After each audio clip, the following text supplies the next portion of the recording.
Praise the lord, హల్లెలూయా. మరి ఈ సమయంలో మీ అందరికీ నా హృదయపూర్వకమైన వందనాలు తెలియజేస్తున్నాను. ఈనాటికి పరిశుద్ధ బైబిల్ గ్రంథములో నుండి యెషయా గ్రంథము 40వ అధ్యాయము 31వ వచనం. యెహోవా కొరకు ఎదురు చూచువారు నూతనము బలము పొందుదురు. వారు పక్షిరాజు వలె రెక్కలు చాపి పైకి ఎగురుదురు. అలయక పరిగెత్తుదురు, సొమ్మసిల్లగా నడిచిపోవుదురు. ఆమేన్. ఈ సమయంలో పక్షిరాజును మనం చూసుకుంటున్నాం. ఈ దినాన పక్షులకెల్లా ఈ పక్షిరాజు, దీని పేరు ఏం పేరంట? పక్షిరాజు. ఇది ఎప్పటికీ కూడా అలసిపోదు, సొమ్మసిల్లదు. ఎంత ఎత్తుకైనా వెళ్ళగలిగిన పక్షి. ఈ యొక్క పక్షిరాజు నూతనమైన బలాన్ని పొందుకుంటుంది, నూతన శక్తిని పొందుకుంటుంది. ఆరోగ్యము కోల్పోయి తిరిగి ఆరోగ్యంగా ఉంటుంది. పక్షుల్లోకెల్లా ఈ పక్షి చాలా అద్భుతమైన పక్షి. ఈ పక్షులలో అందుకని ఇక్కడ ఏమన్నాడంటే, యెహోవా కొరకు ఎదురు చూచువారు నూతనమైన బలం పొందుకుంటారంట. మనం ఎవరి కోసం ఎదురు చూస్తున్నాం? ఒకసారి మనము ఆలోచించినట్లయితే, ప్రజలు ఏమైనా మనకు చేస్తాము అంటే, ప్రజలు ఏమైనా మనకి ఇస్తాము అంటే దానికోసం మనం ఏం చేస్తాం? ఎదురు చూస్తాం. కానీ ప్రజల కోసము కాదు, కానీ దేవుని కోసం మనము ఎదురు చూసే వారంగా ఉండాలి. దేవుడిచ్చే బలము కోసం, దేవుడిచ్చే ఆయుస్సు కోసం, దేవుడిచ్చే ఆరోగ్యాల కోసం, మన ఆత్మీయత కోసం మనము ఎదురు చూసే వారంగా ఉండాలి. అంతేకాదు, వారు పక్షిరాజు వలె రెక్కలు చాపి పైకి ఎగురుదురు. పక్షిరాజు రెక్కలు ఎలాగా చాచుతుందో, అలాగే చాచి ఎలాగా పైకి వెళుతుందో, ఆ పక్షిరాజు వలె రెక్కలు చాపి వరకు వారు వెళుతారంట. వారు అలసిపోరు. వారు ఎంత దూరం నడిచినా వారిలో నూతన బలం ఉంటుంది కాబట్టి వారు సొమ్మసిల్లరు. మరి పక్షిరాజు మరి ఏదేమైనప్పటికీ అన్నిటి పక్షుల కంటే ఈ పక్షి చాలా ఎత్తులో వెళ్ళిపోతుందంట. అది తగ్గులో ఉండదు, ఎప్పుడు చాలా ఎత్తులో వెళ్ళిపోతుంది. కాబట్టి అలాంటి పక్షిరాజు గురించి ఈరోజు అది అలసిపోదని, సొమ్మసిల్లదని వాక్యము తెలియజేస్తుంది. అంతేకాదు, మరి బైబిల్ గ్రంథంలో చూస్తే ద్వితీయోపదేశ కాండము 14వ అధ్యాయము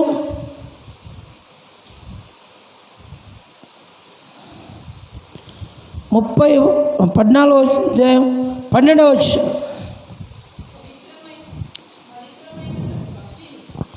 నీవు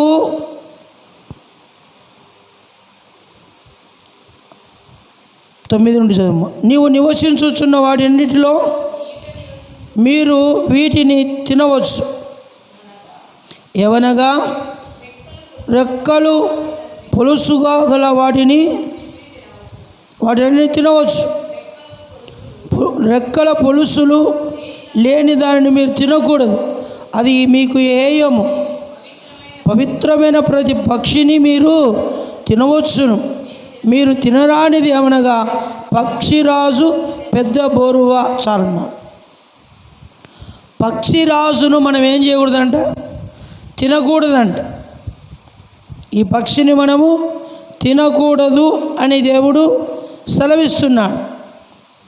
అంతేకాదు, మరి 32వ అధ్యాయంలోనే ద్వితీయోపదేశ కాండంలోనే 32:11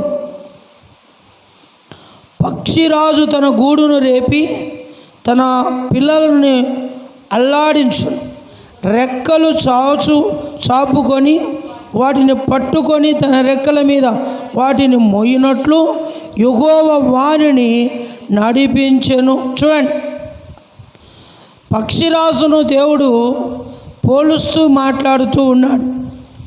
తన పిల్లలను తన రెక్కల పైన ఎలాగ పెట్టుకొని ఆ పిల్లలను పక్షిరాజు ఎలాగ ఆడిస్తుందో, ఎలా నడిపిస్తుందో, అలాగనే ఇప్పుడు దేవుడు కూడా మనల్ని ఏం చేస్తాడంట?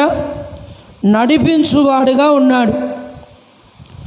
పక్షిరాజు తన గూడు రేపుకొని పిల్లలు లేపుకొని ఆ పిల్లలను ఆడిస్తుందంట. ఎంత ఆశ్చర్యమైన మాట చూడండి. పిల్లలను ఏం చేస్తుంది? ఆడిస్తుంది. రెక్కలు చాపుకొని వాటిని పట్టుకొని తన రెక్కల మీద వాటిని మోయినట్లు రెక్కలను ఏం చేస్తుందంట? మోస్తుందంట. రెక్కలు చాపి తన పిల్లలను, పక్షిరాజు తన పిల్లలను మోస్తూ ఆడించుకుంటూ ఉంటుంది. ఆ ప్రకారమే ఇప్పుడు కూడా దేవుడు అంటాడు, చూడండి, ఎలాగ పక్షిరాజు మోస్తాడో తన పిల్లలను, అలాగనే యెహోవా వానిని నడిపించును, యెహోవా వానిని మోయును. ఈరోజు సర్వసత్యములో మనందరినీ దేవుడు ఏం చేస్తాడంటే నడిపించేవాడుగా ఉన్నాడు. మరి పక్షిరాజు తన పిల్లలను గుడ్లు పెట్టి పిల్లలను ఎలా లేపుతుందో, ఆ పిల్లలను ఎలాగ ఆడిస్తుందో, ఆ పిల్లలను తన రెక్కల కింద ఎలాగా మోస్తుందో, అలాగనే దేవుడు కూడా మనలను మోసేవాడుగా, సంకబెట్టుకునేవాడుగా ఉన్నాడు. సర్వసత్యములో నడిపిస్తూ మరి దేవుడు అలాగా ఉంటున్నాడు. అంతేకాదు, మరి బైబిల్ గ్రంథంలో కీర్తనకారుడు అంటాడు, 103వ కీర్తన 103 5వ వచనం, పక్షిరాజు యవనము వలెని యవనము క్రొత్తదవుచున్నట్లు మేలుతో నీ హృదయం తృప్తిపరుచుచున్నాడు. బాగా గమనించండి, పక్షిరాజు యవనం వలె నీ యవనము కొత్తదవుచుండు, మేలుతో నిన్ను తృప్తిపరుస్తాను. ఒకచోట బైబిల్ ఏముందంటే గోధుమలతో దేవుడు నిన్ను తృప్తిపరుస్తాడు అనేది. ఇంకో చోట ఏముందంటే భక్తుడైన దావీదు తెల్లవారుజామునే లేచి తన మంచం మీద ధ్యానము చేస్తుండగా కొవ్వు మెదడు దొరికినట్లుగా దావీదుకు దొరికింది. కాబట్టి ఈరోజు పక్షిరాజు యవనం వలె ఆ పక్షిరాజు ముసిలుదై వృద్ధాప్యంలోనికి వచ్చి మళ్ళీ తిరిగి యవనాన్ని తెచ్చుకుంటుందంట. అన్నిటి జంతువుల కంటే, అన్నిటి పక్షుల కంటే, మనుషుల కంటే ఆ పక్షిరాజు వెరైటీ ఏంటంటే అది వృద్ధాప్యంలోనికి వచ్చి మళ్ళా దాన్ని ఏం చేస్తుంది? మళ్ళా యవనంలోనికి వచ్చేస్తుందంట. అలాగనే మీరు కూడా ఏం చేయాలి? పక్షిరాజు వలె యవనమును, నీ యవనము కృతజ్ఞతలు మేలుతో నిన్ను తృప్తిపరుస్తాడు. జింక కాళ్ళ వలె, లేడి కాళ్ళ వలె నీ కాళ్ళను నేను చేస్తాను. వృద్ధాప్యంలో మనము పరిగెత్తలేం. యవన కాలంలో ఉన్న హుషారు, యవన కాలంలో ఉంటున్న ఆ యొక్క నిజంగా ఆరోగ్యము వృద్ధాప్యంలోనికి వచ్చినప్పుడు ఆరోగ్యము కోల్పోతాం. ఆ ముసలితనములో మన శరీరము సహకరించదు, మన శరీరము సహకరించదు. ఈ పక్షిరాజు శరీరము నలగొట్టబడి చంపబడడానికి కూడా సిద్ధంగా ఉంటుంది. అలాంటి సందర్భములో కూడా ఈ పక్షిరాజు తిరిగి మళ్ళా వృద్ధాప్యంలోనికి వచ్చి మళ్ళీ యవన దశకు వస్తుందంట, మళ్ళీ యవన దశకు వస్తుంది. ఏ మానవుడైనా ముసలితనానికి వచ్చి మళ్ళీ తిరిగి యవన కాలంలోనికి ఎవరైనా వస్తున్నారా అంటే యవన కాలంలోనికి ఎవరు కూడా రాలేరు. చాలామంది ఊరికి ఉజ్జాకు మాట్లాడుతూ ఉంటారు. మరి ఏమంటారంటే, బా యవనము నీకు మళ్ళీ వయసు ఇప్పుడు వస్తుందబ్బా అని. ఏ వయసు రాదు, పోయిన వయస్సు కానీ కదా, కాలు జారింది కానీ మళ్ళీ తిరిగి తెచ్చుకోవడము చాలా కష్టముతో కూడిన పని. అది జీవితంలో పోయిన వయస్సు కానీ, పోయిన మరి జీవితంలో ఏదైనా కోల్పోతే అవి తిరిగి తెచ్చుకోవాలంటే చాలా కష్టముతో కూడిన పని. అందుకనే పక్షిరాజు ఏమైనాడట, ఆ యవనాన్ని ఎలా తెచ్చుకున్నాడో అలా మరి మేలుతో నీ హృదయాన్ని కూడా దేవుడు తృప్తిపరుస్తాడు. ఈరోజు చాలామంది వాక్యం వింటూ ఉంటే వారి జీవితాలలో తృప్తి, వాక్యం వినకపోతే వాళ్ళకి తృప్తి లేదు. కొద్దిమంది వాక్యము చెబితే తృప్తి, వాక్యము చెప్పకపోతే తృప్తే ఉండదు. అపోస్తలుడైన పౌలు అన్నాడు, నేను క్రీస్తు సిలువ వేయబడిన క్రీస్తును నేను ప్రకటించుచున్నాను, నేను సువార్తను ప్రకటించకపోతే నాకు శ్రమ.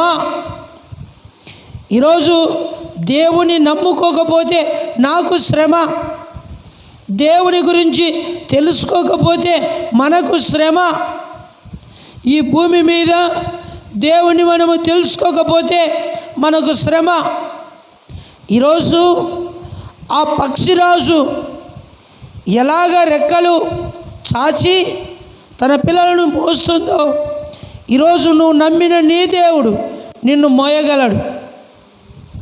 అందుకే ప్రయాసపడి భారము మోసుకొంచున్న సమస్త జనులారా నా యుద్ధకు రండి, నేను మీకు విశ్రాంతినిస్తాను అన్నాడు.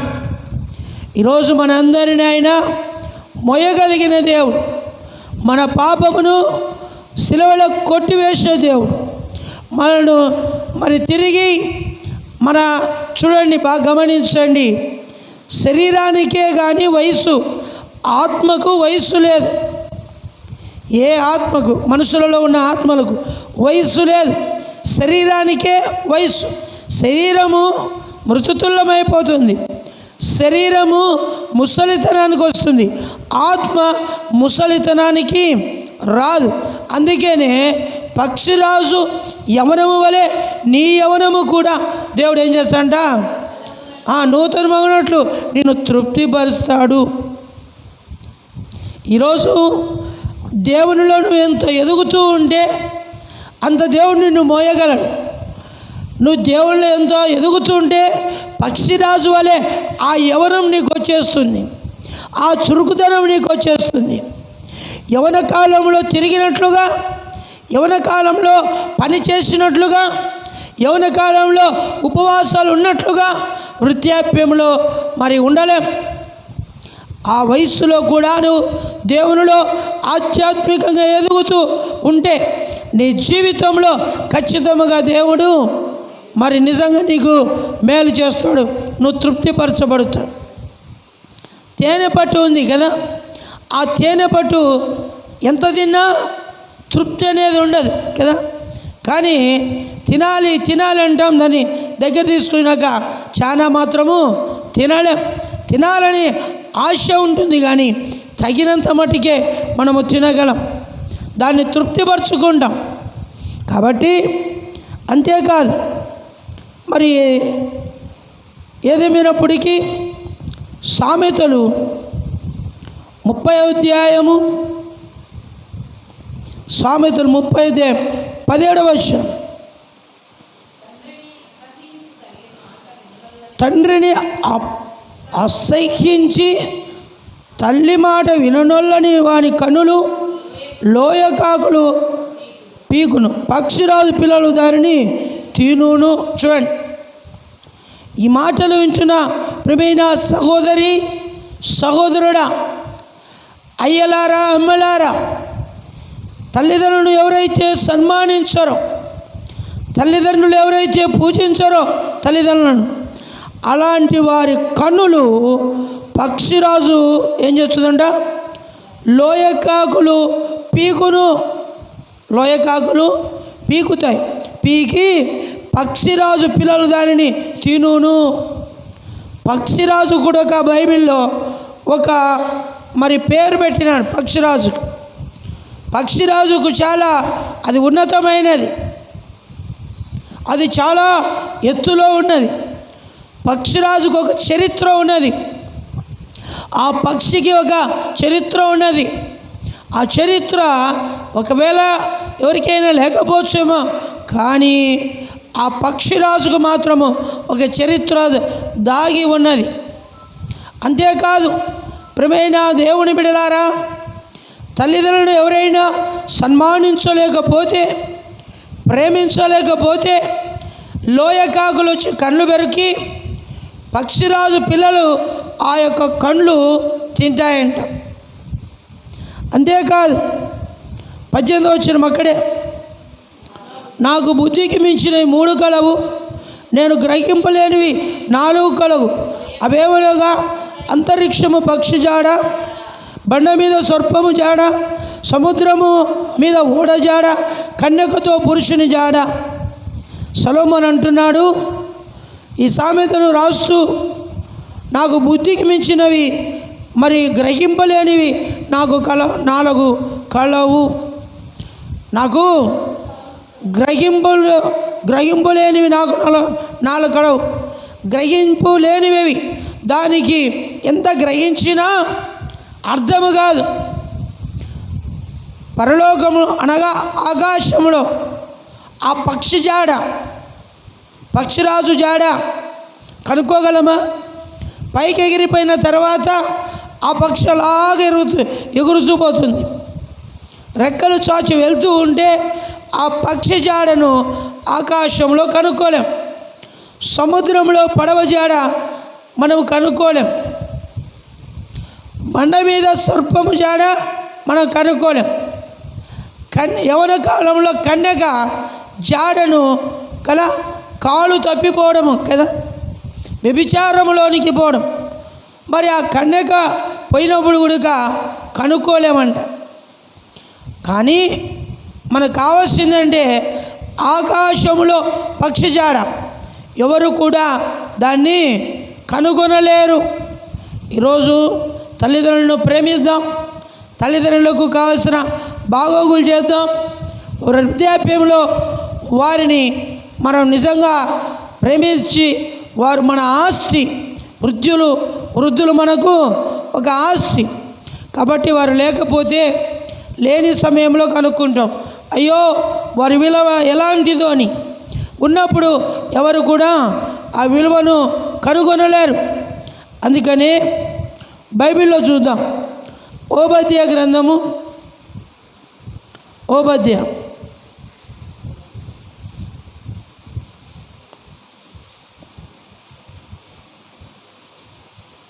ఓబద్య 1వ అధ్యాయము 4వ వచనం. పక్షిరాజు గూడంత ఎత్తున నివాసము చేసుకొని నక్షత్రంలో నువ్వు దానిని కట్టినను అచ్చడు నుండి నేను నిన్ను క్రింద పడవేతును. ఇదే యెహోవా వాక్కు. రాబోయే దినాలలో చంద్రమండలంలో చాలామంది ఇల్లు కట్టుకుంటారు. చంద్రమండలంలో ఇల్లు కట్టుకుంటారు. ఎందుకు కట్టుకుంటారు? ఈ ప్రపంచమంతా సర్వనాశనమైపోయినా ఆ చంద్రమండలం మాత్రము నాశనము కాదు అనుకో. ఇప్పటికే చాలామంది ఆ చంద్రమండలంలో ఫ్లాట్లు కొన్ని అక్కడ నివాసం చేయాలని అనేకులు ఉంటున్నారు. గుంటూరులో సంబంధించబడిన ఒక ఆయన ఆ చంద్రమండలంలో కూడా ఒక ఫ్లాటు కొన్నాడు. మరి ఈరోజు ఆ పక్షిరాజు ఎలాగైతే గూడంతా ఎత్తు నివాసం చేసుకుంటుందో, గూడు ఎక్కడ కట్టుకుంటుందంటే ఇది పక్షిరాజు అన్ని పక్షుల కంటే ఎత్తులో కట్టుకుంటుందంట గూడు. అలాగనే ఈరోజు చాలామంది కూడా చంద్రమండలంలో గూడు కట్టుకొని అక్కడ నివాసం ఉండాలని ఆశిస్తూ ఉంటారంట. చూడండి, అక్కడ అన్నాడు, నక్షత్రంలో నీవు దానిని కట్టినను అచ్చట నేను నిన్ను క్రింద పడివేతును. ఇదే యెహోవా వాక్కు. నక్షత్రాలలో కదా, ఆ చంద్రమండలంలో నువ్వు ఇల్లు కట్టుకున్నా నివాసం చేసుకున్నా అక్కడి నుండి నేను కిందికి పడవేస్తా. నువ్వు ఎక్కడ కట్టుకున్నావు? పక్షిరాజు ఎలాగైతే తన గూడును మరి ఎత్తులో చాలా హైట్లో కట్టుకుంటుందో అలాగనే నీవు కూడా ఒకరోజు చంద్రమండలంలో కట్టుకున్నా అక్కడి నుండి నేను క్రిందికి పడవేస్తా. ఇదే యెహోవా వాక్కు అంటున్నాడు. అంతేకాదు, ఈ పక్షిరాజుకు ఎన్ని సంవత్సరాలు బతుకుతుందంటే 70 సంవత్సరాలు బతుకుతుంది. ఎన్ని సంవత్సరాలు? 70 సంవత్సరాలు. మానవుని ఆయుస్సు 70 సంవత్సరాలు. అధిక బలం ఉంటే 80 సంవత్సరాలు. అది కూడా ఆయాసమే, దుఃఖమే. ఈ పక్షిరాజు 40 సంవత్సరాలు తర్వాత ఏం జరుగుతుందంటే శక్తిని కోల్పోతుంది, బరువు ఎక్కువైపోతుంది, ఎగరలేదు. ఏమంట? ఎగరలేదు, పైకి ఎగరలేదు. అది ముందే దాన్ని గ్రహించి ఇంకా నాకు మరణం వస్తుంది, ఇంకా నేను చనిపోతాను అని చెప్పి చాలా ఎత్తులేకి ఒక కొండలలోనికి అది ఎవరు చూడని చోటికి వెళ్ళిపోతుందంట. ఇంకా చనిపోతాను. అలాంటి సందర్భంలో ఆ గోర్లు ముదిరిపోయి రెక్కలకు ఆ కాళ్ళకున్న ఆ గోర్లని ముదిరిపోయి పుర్లు తిరిగి ఆ ముక్కు చాలా కుషగొచ్చి అది 40 సంవత్సరాలు ఉండేలకు ముదిరిపోయి రెక్కలు కూడా అవి లావైపోయి ఈ పక్షిరాజు ఈ పక్షి బలం ఎక్కువ తెచ్చుకొని బలమైపోయి చాలా లావైపోయి ఇక ఎగరలేని వృద్ధాప్యంలోనికి వచ్చి చనిపోవడానికి ఒక చోట అలాగా ఉండడానికి ఇష్టపడుతుంది. అలాంటి సందర్భంలో ఈ పక్షి ఏం చేస్తుందంటే మరి ఆహారము కొన్ని రోజులు తీసుకోదంట. చనిపోవడానికి ఆ బాధను అనుభవించడానికి అది చూస్తూ ఉంటుందంట. అంతేకాదు, ఆ ముక్కుతో ఆహారం కూడా తీసుకోలేని స్థితిలో ఉంటుంది.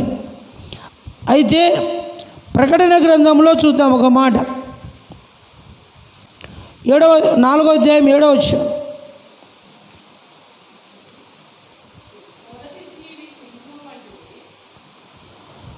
మొదటి జీవి సింహం వంటిది, రెండవ దూడ వంటిది, మూడవ జీవి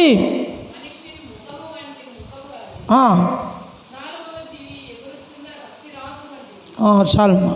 చూడండి, ఈ 4వ జీవి ఎలాంటిదంట? 4 జీవులు కలవు. మొదటి జీవి ఏమైందంట?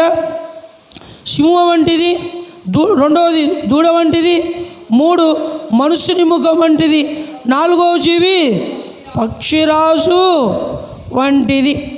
ఈ పక్షిరాజుకు బైబిల్లో దేవుడు చాలా విలువనిచ్చినాడు. మరి ఈ పక్షి 40 సంవత్సరాల వయసులో ఏం చేస్తుందంటే ఇది చనిపోవడానికి ఆ దూర ప్రాంతానికి వృద్ధాప్యంలో ఆ సమయంలో ఒక కొండలో ఎత్తైన ప్రదేశానికి పోయి ఎవరు కనిపించేంత దూరం వెళ్ళిపోతుంది. 40 సంవత్సరాల వయసులో 40 సంవత్సరాల వయసులో అక్కడికి వెళ్ళిపోయి ఇంచుమించు 150 రోజులు ఆహారం తినదు. ఇది ఎన్ని రోజులు? 150 రోజులు ఆహారం తినుకోకుండా అలాగ కుప్పకూలి పడిపోతుంది. కానీ మరణము వరకు పోయినా మరణము నుండి తిరిగి అది పొందుకోవడానికి ఇష్టపడుతుంది. ముక్కు ఆ గోర్లను ఏం చేస్తుందంటే బండకేసి ఆ ముక్కుతో పెరికి బండకేసి గోకి ఆ గోర్లన్నీ ఊడిపోతాయి. ఆ ముక్కు ఏం చేస్తుందంటే బండకు ఆ రాళ్లకు రుద్ది ఆ ముక్కు ఊడిపోతుంది. మరి ఆ రెక్కలన్నీ పీకేసుకుంటుంది. ఆ రక్తపు మడుగుల్లో కొట్టి మిట్టాడుతుంది. ఆ బాధ అంతా ఇంత కాదు, వర్ణించడానికి చేతగానంత. చావు బ్రతుకుల మధ్య ఆ రక్తపు మడుగులో కదా గోర్లు చూచే రక్తం వస్తూ ఉంది, ముక్కులో రక్తం వస్తూ ఉంది, రెక్కలు పీకడం ద్వారా రెక్కలలో నుండి రక్తం వస్తూ ఉంది. ఇంత బాధపడుతున్నా కూడా కొద్దిగా కూడా చెమకాయ ఇది. ఈ పక్షిరాజు ఈ రెక్కలు ఇలా పోయినా మరి తిరిగి 150 రోజులకు ముక్కు తిరిగి వస్తుంది. కోల్పోయిన మరి రెక్కలు వచ్చేస్తాయి, కోల్పోయిన ఆ గోర్లు కూడా మళ్ళీ తిరిగి వస్తాయి. తిరిగి వచ్చిన తర్వాత మళ్ళీ ఏం చేస్తుంది? అందుకనే కీర్తనకారుడు అన్నాడు, మనం చదువుకునేది 103వ కీర్తన 5, పక్షిరాజు యవనములే నీ యవనము క్రొత్తగా ఉన్నట్లు మేలుతో నేను నిన్ను తృప్తిపరుస్తున్నా. 40 సంవత్సరాల వయసులో తిరిగి 150 రోజులు ఆ శిఖరము పైన ఎక్కి దాక్కొని ఆ కొండ మీద ఎవరికి కనిపించకోకుండా మరి అజ్ఞాత కాలంలోనికి పోయినట్లుగా ఈ పక్షిరాజు కూడా ఎవరికి కనిపించినంత దూరం పోయి అది నూతన బలాన్ని తెచ్చుకుంటుంది. ఆమేన్. అది నూతన శక్తిని తెచ్చుకుంటుంది. 150 రోజులు ఆహారం తినక తనకున్నవన్నీ ఆ పాత రెక్కలు పీకేసుకొని ఆ పాత ముక్కు తీసేసుకొని ఆ యొక్క పాత గోర్లు తీసేసుకొని తిరిగి అవన్నీ కొత్తవి పొందుకొని మళ్ళీ ఇక్కడికి వస్తుంది, మళ్ళీ ఆకాశంలో ఎగరడానికి వస్తుంది. ఆమేన్. మళ్ళీ ఎన్ని సంవత్సరాలు బతుకుతుంది తెలుసా? మళ్ళీ 30 సంవత్సరాలు బతుకుతుంది. ఆయుస్సును దేవుడు మళ్ళీ 30 సంవత్సరాలు పొడిగించిన. హిజ్కియాకు 15 సంవత్సరాలు ఆయుస్సును పొడిగించినట్లుగా ఈ పక్షిరాజుకు 30 సంవత్సరాలు డబల్ కదా, హిజ్కియా కంటే డబల్ 30 సంవత్సరాలు ఆయుస్సును పెంచుతాడు. ఈరోజు ప్రియమైన దేవుని బిడ్డలారా, నీ స్థితి ఏమై ఉన్నది? నీ పరిస్థితులు ఏమై ఉన్నాయి? నీ జీవితము ఏమై ఉన్నది? నీవు కూడా ఆ పక్షిరాజు వలె రెక్కలు చాచి ఎగరలేకపోతున్నావా? అయితే వృద్ధాప్యంలోనికి వచ్చి నీ వయస్సు అంతా లోకంలో పెట్టి చావు బ్రతుకుల మధ్యలో నువ్వు ఉంటున్నావా? ఏనాడైనా నువ్వు దేవుణ్ణి గుర్తించినావా? దేవుడు మరి నిజంగా ఒక మాట అంటాడు యేసు స్వామి, ఎవడైనా నన్ను వెంబడించాలంటే వాడు తన్ను తాను తగ్గించుకొని తన సిలువనెత్తుకొని వాడు నన్ను వెంబడించాలి. ఆమేన్. ఈరోజు మనము దేవుణ్ణి వెంబడించే వారముగా ఉన్నామో లేదో ఒకసారి మనము ఆలోచించే వారముగా ఉండాలి. అంతేకాదు, ఈ పక్షి ఏదేమైనప్పటికీ ఇంచుమించు 5 నెలలు ఆ రక్తం మడుగులోనే ఉంటుంది.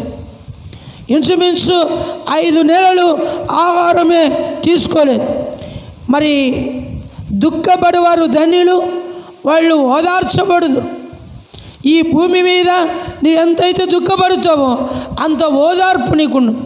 ఒకరి తల్లి ఒక తల్లి ఒకరిని ఆదరించినట్లుగా నేను నిన్ను ఆదరిస్తాను అన్నాడు. ఈరోజు నీ జీవితంలో నీకు ఒక ఆదరణ దేవుడు ఇవ్వగలడు. ఈ పక్షిరాజుకు ఆదరణ దేవుడే. మరి ఈ పక్షిరాజుకు మరి ఎవరు ఇవ్వలేకపోయినాను.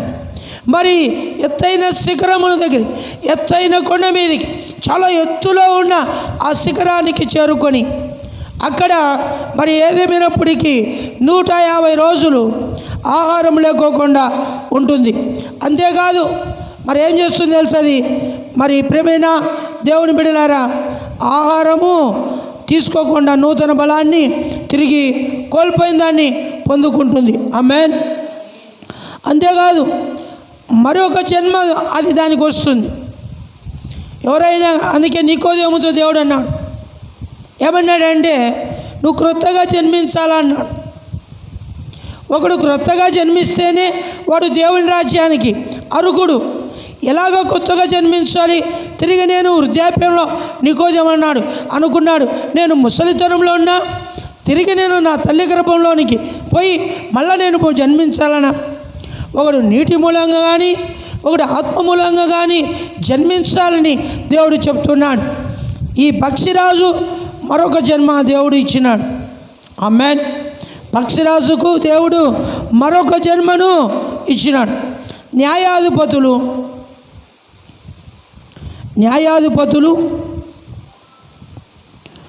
5వ అధ్యాయము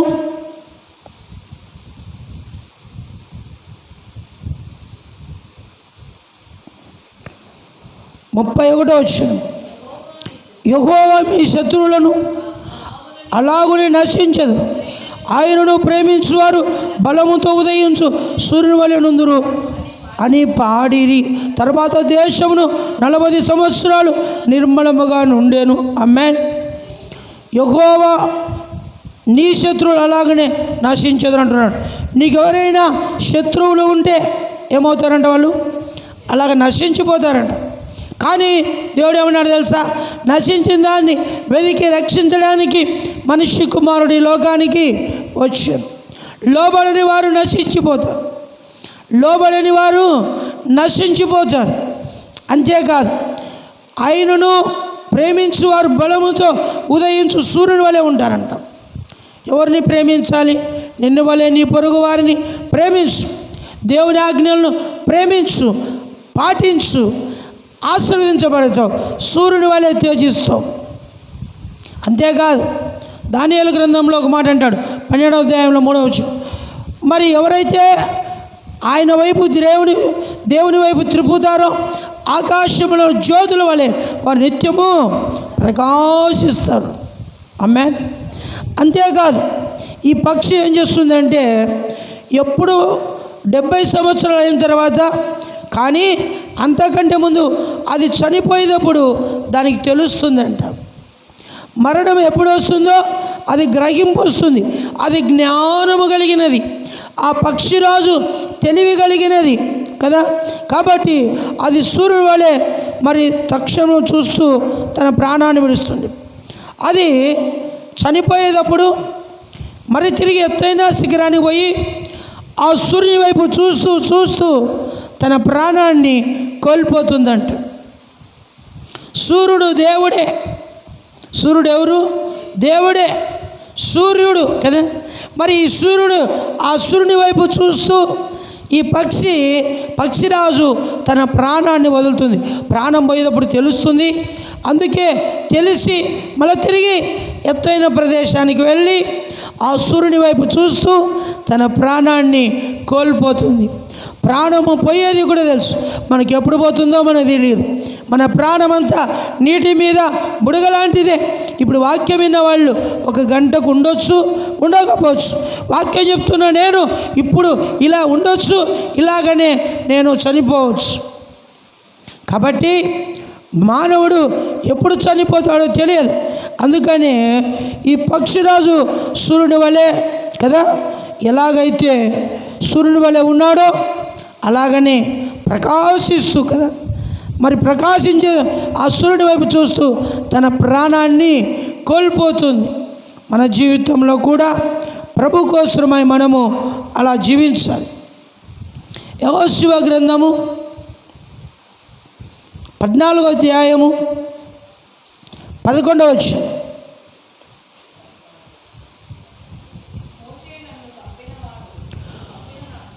మోసే పంపిన నాడు నాకెంత బలమో నేటి వరకు నాకంత బలము, యుద్ధము చేయుటకు కానీ వచ్చుచు పోచునుటకు కానీ నాకెప్పటినట్లు బలము ఉన్నది.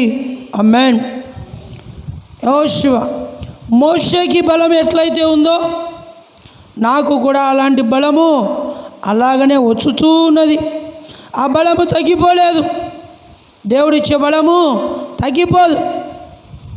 ఈరోజు ఆ పక్షిరాజుకు దేవుడే బలం అనుగ్రహించిన. ఈరోజు యెహోషువకు 120 సంవత్సరాలైనా మందదృష్టి లేదు, మరి శరీర బలహీనత లేదు, మరి బలము తగ్గలేదు, పుష్టి తగ్గలేదు. యెహోషువ కూడా అలాగనే మరి మోషేలాగానే బలమును, నూతన బలాన్ని పొందుకునేవాడుగా ఉన్నాడు. మరి యోబు గ్రంథము 39వ అధ్యాయము 27వ వచనం. 39. పక్షిరాజు నీ ఆజ్ఞకు లోబడి ఆకాశము మీదికి ఎక్కునా, తన గూడు ఎత్తైన చోటును కట్టుకొనునా, అది రాతి కొండ మీద నివసించును, కొండపేటు మీదను ఎవరును ఎక్కజాలని ఎత్తైన చోటును గూడు కట్టుకొనును, అక్కడి నుండి తన ఎవరును ఎరను వెదుకును, దాని కళ్ళు దానిని దూరం నుండి కనిపెట్టును, దాని పిల్లలు రక్తము పీల్చును, అతులైన వారు ఎక్కడ ఉందో అక్కడే అది ఉండును. చూడండి, ఈ పక్షిరాజు యొక్క దృష్టి ఎలా ఉందో తెలుసా? పైనుండి కిందికి చూస్తుందంట. దాని కన్నులు ఉండేదంతా పైనుండి కింద ఏం పోతుందో అనేది దృష్టి అలా ఉంటుందంట. అందుకే పక్షిరాజుని ఆజ్ఞకు లోబడి ఆకాశ వీధికి ఎక్కునా, ఆకాశం మీదకి ఎక్కునా ఏమన్నా దేవుడి యొక్క ఆజ్ఞను తృణీకరించలేదు. దేవుడు ఆకాశ పక్షులు ఆ యొక్క పక్షిరాజును ఆకాశముకు ఎంత మాత్రము ఎక్కనీడు. తన గూడు ఎత్తైన చోటున కట్టుకొనునా, అది రాతి కొండ మీద నివసించును. కొండల మీదనే అది ఎక్కువ నివసిస్తుందంట. కొండపేటల మీదనే ఎవరును ఎక్కజాలని ఎత్తైన చోటు గూడు కట్టుకొను. ఎవ్వరూ ఎక్కలేని చోటుకు ఎక్కువ అది ఎక్కిపోయి అక్కడ గూడు కట్టుకుంటుందంట. ఆమేన్. అంతేకాదు, మరి 119వ కీర్తన 37వ వచనం.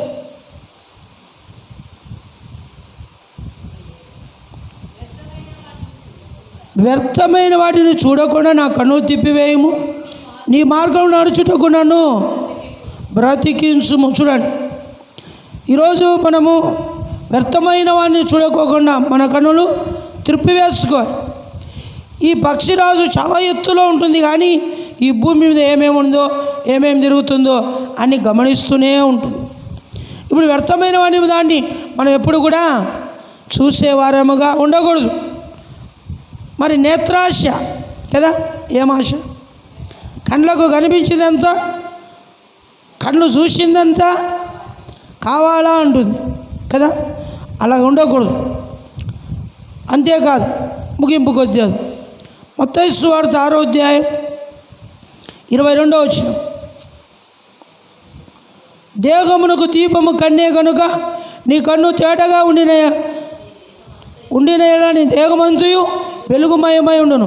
నీ కన్ను చెడినదైతే నీ దేహమంతయు చెడినదే. ఆమేన్. దేహానికి ఉన్న కన్ను ఎప్పుడు కూడా చెడిపోకూడదంట.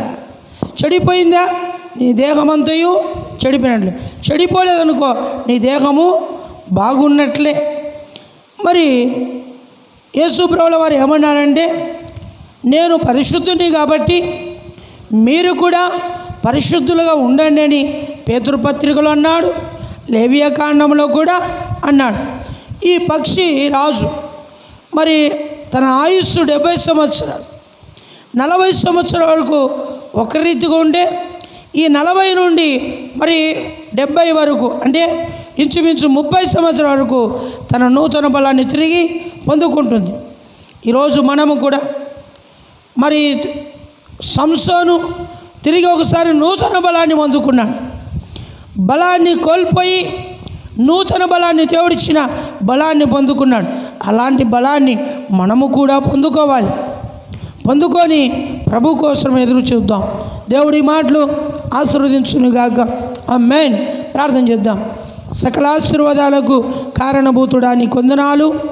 మరి ఈరోజు పక్షిరాజుకు ఉన్న ఆ యొక్క లక్షణాలు ఏంటో కొన్ని మాటలు బైబిల్ గ్రంథంలో లేఖనాల ద్వారా నువ్వు మాట్లాడినావు. నాకున్న అనుభవాన్ని బట్టి నువ్వు మాట్లాడిన ప్రతి మాటను బట్టి నీకు స్తోత్రాలు. పక్షిరాజు యవనం వలె నీ యవనం క్రొత్తునట్లు మేలుతో నేను తృప్తిపరచను. వాక్యం వింటున్న ప్రతి వారిని నువ్వు తృప్తిపరచండి, సమాధానపరచండి, నెమ్మదిపరచండి. వారి జీవితాలు క్రీస్తులో కట్టండి. వారి కుటుంబాలు కాపాడండి. వారి పిల్లలను కాపాడండి. వారి కుటుంబంలో ప్రతి అవసరం తీర్చు. తాంత్రిక మాంత్రిక చేతిబడి దురాత్మ శక్తులు యేసు నామములో బంధిస్తున్నాం. అయ్యా, వాక్యం విన్న ప్రతి బిడ్డను దీవించి ఆశ్రయించమని, ప్రతి బిడ్డకు రక్షణ మార్మలు తెచ్చి ఆధ్యాత్మికంగా దేవుళ్ళు ఎదుగుటకు సాయించి యేసు నామములోనే అడిగి వేడుకుంటున్నాము తండ్రి. ఆమేన్. తండ్రి ఏకయు, కుమారుని ఏకయు, పరిశుద్ధాత్మ నామం ఏకయు. చరవచ్చిన బిడ్డలందరికీ రాలేకాటంతో బిడ్డలతోనూ సర్వలోకున్న పరిశుద్ధులతో వాక్యం వింటున్న వారి ప్రతి వారితో నీకు ఆదరణ కడుతూ ఇప్పుడు ఎల్లప్పుడు సదాకాలం తోడేనుగాక. ఆమేన్.